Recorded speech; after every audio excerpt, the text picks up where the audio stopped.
Southeast Radio's Business Matters with Carl Fitzpatrick. Southeast Radio. EY Ireland recently announced that it will be creating over 800 jobs across the island of Ireland, and I'm now joined by their managing partner, Frank O'Keefe, to find out what's driving this growth. Frank, before we discuss the jobs announcement, what does your role as managing partner entail on a day-to-day basis, and what have been your priorities since you assumed the role back in 2018? Thanks, Carl. Delighted to be here. Every day is a different day, that's for sure, but my priorities really are focused on three areas. One, it's our clients and our stakeholders, making sure that I understand our clients' needs, how we're performing, how we're delivering for them, that we're delivering excellence, and that we're also ensuring that we're supporting them in areas that they have most important on their agenda. The other area I spend about a third of my time is with our people and our partners, really trying to make sure that, our business is performing well, that we're really focused on our people's experience and making sure that we are onboarding the right talent and also progressing the right talent. Then a third of my time is really chairing the operations of our very large business here in Ireland. We have 3,400 people on the island of Ireland and growing now. We just announced, as you know, 800 new jobs. Really proud of our business and where it is today. It's been very interesting, Carl, over the last 18 months for all of us on the island of Ireland. Since COVID came in March 2020, we realised, like everybody, this was a health matter, societal matter.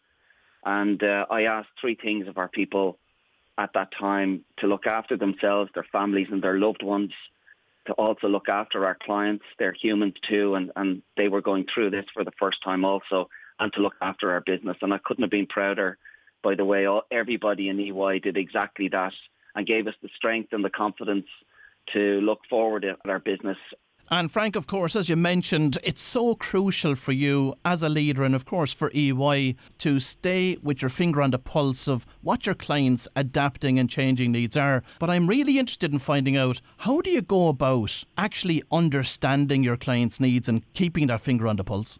Yeah, it's a great question, Carl. Again, I go back to maybe 14 months ago when we were in the middle of COVID. From a business perspective, I kind of separated out part of my leadership team.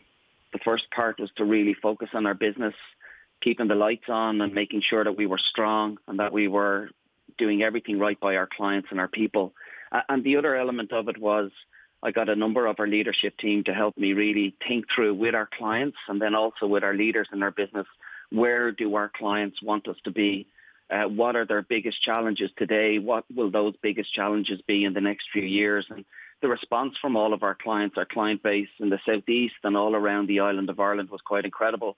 They really helped us think through and give us the clarity on what we do really well today with all of our core businesses that are growing, but then also where our clients will want us to be. So we're very focused now on new areas as well as our core areas, but our new areas like EY Law. We're just about to open up a law firm here in Ireland to support our clients in the work that we do for them. We're opening up a sustainability business, a strategy business, and we're going to build out further on our brilliant data analytics and technology consulting businesses. So our clients, being very close to our clients, really understanding their agendas, making sure we know where they need us today, but into the future, gives us great confidence to open these new areas and create all of those new jobs. Frank, there's no doubt about it. You have very ambitious plans, especially around that whole innovation piece and in terms of expanding and diversifying the business over the next 5 years. How are you going to manage all of that? Well, the way we've been doing it in EY and the way we do it into the future will be all about team. So, I'm really proud of the team and the partners and the leadership team that I have. When we break down our business into the, core areas and the new areas, we've got incredible competent leaders who are very focused on where we need to, put our resources and then also support our clients. So it's quite a large business, but when we break it down, it is more than manageable. Actually, it's really exciting. For me as managing partner and for our leadership team, it's really working through with our businesses, what's the opportunity, and then where do we put our investments. And of course, for the likes of this type of project to be successful and sustainably successful, the culture within the organisation has to be right. So provide us with an insight into that. Yeah, Carl, actually, there's nothing more important for us in EY than our people, the experience that they have, and then also the culture that we have here in EY, which we hold so dear. And actually, I think EY is no different to any organisation, that you're only really as good as the people that are in it, the way they operate and how you empower and how you trust your teams, and then also how they feel that they truly belong to an organisation like ours. And having that growth really stimulates that excitement and that culture. But we spend a huge amount of our day, every day, thinking through every individual's experience, working with them within high-performing teams and making sure that, they're being stretched professionally, but they have all of the resources and facilities, learning and development, and infrastructure available to them to become the best that they can be. So for us in EY, culture is king, and we also make sure that we work together as teams across all of our businesses with the focus truly on delivering excellence for our clients. So culture is of number one importance to us in EY as we grow our firm. You alluded to it earlier in the interview that you've just announced that you're creating 800 new jobs in Ireland. I'm interested to find out what's fueling that growth in the short term. But apart from that, talk to us about the type of roles that will be on offer and how many of those will be as part of your very successful graduate programme. What's given us the opportunity is our clients, and we're really proud about the way we support and deliver to our clients every day across our businesses of assurance, consulting, tax and corporate finance. But we're only able to do that primarily because of the brilliant people that we currently have. So our opportunity to grow to 4,200 people is very much aligned with our business plan and our pipeline of work and where we expect to serve our clients. Out of those 800 people, we've announced over 400 new graduates, so it's a record number of graduates for us in the island of Ireland. And we're also inviting another 414 people, actually, with different backgrounds, different qualifications, different experiences to come and join us in our core areas, but also in our new areas of law, sustainability, cyber, data, technology, etc. So, the great thing about business today is we've learned a huge amount around embracing the right elements of remote working and technology. We will announce, which we've announced to our people, but we'll announce more in the market later in October. And once all of the restrictions are lifted, that we will implement an EY hybrid model. And we've learned a huge amount from the last 18 months about how we work and where we work.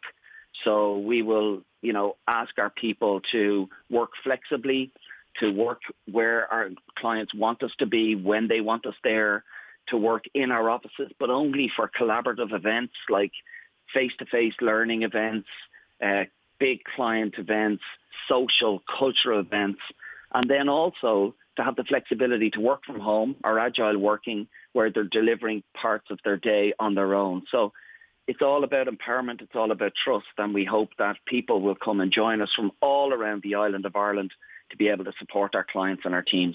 If you've just tuned in, I'm speaking to Frank O'Keefe, the Managing Partner with EY Ireland. Frank, through the EY client base and of course the EY Entrepreneur of the Year programme, you have a unique insight into some of the best managed and most successful companies on the island of Ireland. What have those businesses got in common? What we see collectively from our entrepreneurs is a can-do attitude, an ability to be able to set a vision, bring people with them to help them build their businesses. They're phenomenal collaborators with their customers, with governments, with other stakeholders and other businesses. And also they have a massive drive to deliver excellence. And I think when I and my fellow partners and our people in EY think about our own business, we take an awful lot of the attributes that we learn from entrepreneurs and business leaders on the island of Ireland and globally and implement them to our own. So they're very much a unique group of phenomenal people that have fantastic vision, great ambition and an amazing drive. And Frank, what's your outlook for the Irish economy over the next 3 to 5 years? And what advice have you got for SME business owners listening this morning in terms of how to maximise the opportunities that are presented to them? Yeah, Carla, I've quite a buoyant outlook for Ireland, for the European economy and the global economy over the next 3 to 5 years. I think we're starting to see that already with green shoots in a lot of sectors, not all, by the way. There are some sectors that will probably have to reinvent themselves to be successful in the future, and others that will just use the kind of global economy, technology and online to kind of further build their businesses. When I think about our SME community of companies in the southeast or around the rest of the country, there's a number of things that I think are very important. One, it goes back to what I was talking about for founders and entrepreneurs that we see in our EY Entrepreneur of the Year company. Having that ability to kind of set the vision, be very clear on what you want to achieve during milestones over those 3 to 5 years, concentrate heavily on talent that you can bring into the business. I think, I'm no different to any other leader, recognizing that bringing in better talent than yourself to kind of help you work through bigger problems and get better solutions is of paramount importance. And then also having very good governance around your business. I wouldn't lose the point on that. Truly understanding your clients, understanding, in enough detail how your balance sheet is, the strength of it, having the right facilities in place, and then taking calculated risks to make sure that you're able to grow your business in the way you want it to grow. Frank, it's all very good advice, I have to say. Now, of course, we're hearing lots of debate about the global corporate tax rate and what's happening at the OECD. Now, EY is the auditor for many multinationals based here in Ireland. What are they saying to you about this? I think really the mood music from our clients is around the need for certainty to plan. And tax is one element of the decision-making for multinationals here in Ireland. It's not the only one, but it is an important one. Ireland needs to be very focused on its cost competitiveness. It needs to be very focused on its infrastructure build out so that we have the right infrastructure here for multinationals to flourish as well as indigenous businesses. And we need to also be mindful of our debt at a government level to make sure that we can manage through, the expenditure, but also the income. So tax is important, but for our multinationals, it's all about the certainty for them to be able to plan and then to plan the right investments and hope, which I believe is still very attractive for Ireland to be a destination of choice for the production and manufacturing here in Ireland, but also as a gateway to the rest of EMEA. And Frank, in terms of infrastructure, what type of infrastructure do you think government needs to prioritise over the coming years? Well, housing, I think, Carl, is the number one on everyone's lips. And I think there's a huge amount of work to do to make sure that we get that right for our society, that it's affordable for people currently here in Ireland and also for people we're attracting to work here in our Irish businesses. We need to also make sure that the rail and the road and the airport infrastructure is the best that it can be. So that when people are moving around, that they have the access to do that and that it's safe and secure and fast for them to do so. And that also would include what government is doing now around broadband and having access to, Wi-Fi and the right levels of technology throughout our island of Ireland. So, that sort of infrastructure build in kind of soft and hard is really, really important to get right to secure our future, not just for multinationals or indigenous businesses today, but also to ensure that we keep the best of our brains here in Ireland. And Frank, on the topic of cost competitiveness, we're seeing massive increases in wage rates. Of course, from next year on, we're going to be seeing statutory sick pay. The year after, we're looking at auto-enrolment pensions. And of course, along the way as well, significant increases in the minimum wage. A lot of those are causing major concern for SME business owners. What are your thoughts on that? Yeah, I think this is going to be a real challenge for all of us, not just SMEs, but every employer. I think it's really important that we're very clear on our propositions to the people that we bring in and that we have within our business. I think it's also vital that we get the holistic package right for everybody. So that includes all of the things you've mentioned. It includes base pay, variable pay. It also includes flexibility, wellness, holistic life, approach to the way our employees and employers see the relationship going forward. So, what's really important and is going to be most important is effectiveness, how we use technology, how technology is an enabler for our businesses, for our people in it to be really successful. And we just need to make sure that we're able to manage our costs and then have the right approach to the value that we're delivering into the marketplace. So it is quite a turbulent time. There's an awful lot of demand for talent at the moment in the marketplace across many, many disciplines. So being a very attractive employer, going back to culture, Carl, like we talked about earlier on, looking at it holistically is going to be truly, truly important. And of course, we've seen quite clearly the government policy going forward is remote working. They're very supportive of it. Of course, EY is also. But is one of the consequences of this transition to remote working going to damage our town and city centres forever? Again, that's a really great question. And we've done a bit of work on this that we shared with the chambers across the island of Ireland. I think there's always going to be a place for the office environment in nearly all businesses. How we choose to use our office environment, how we come together from a flexible working perspective will be worked through by companies, and all companies will have a different approach and it'll settle over a period of time. I do think, however, when you come to towns and cities and the high street, restaurants, pubs, other sort of key things that people spend money on, I think they'll spend money in different ways throughout the week, but I think they'll probably spend more when they're in the towns and in the cities than they would have done, like for that moment they're there, than what they would have done historically.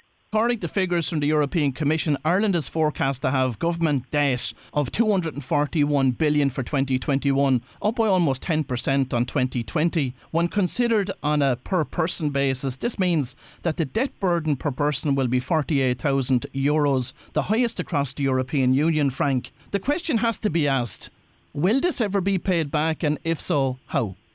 Yeah, I think that's a question that, an awful lot of academics, economists and business leaders are asking. They're also trying to go back to that certainty piece about, what is the tax perspective and position going to be for employers and employees. And then how does that get paid back over, the right period of time? So they're big questions. I don't have the answers for them, Carl. And, we have to be very mindful as an Irish economy that money is cheap right now, but that mightn't necessarily be the scenario in a few years' time. So the balance of that is critical. It's critical to the success of our future, of our economy, and it's also critical to the success of what we talked about earlier on, cost competitiveness, infrastructure build-out, and making sure that we've the best island of Ireland economy and place to live and do business into the future. So that level of debt is quite large. I think the government personally did the right thing in how they supported people's income throughout the COVID window. It was very necessary to do that from a societal perspective, but how we pay that back is going to be very, very important. Well, if you've just tuned in, that was Frank O'Keefe, the managing partner of EY Ireland, and I'd like to thank Frank for his valued contribution to this morning's show. Southeast Radio's Business Matters with Carl Fitzpatrick. South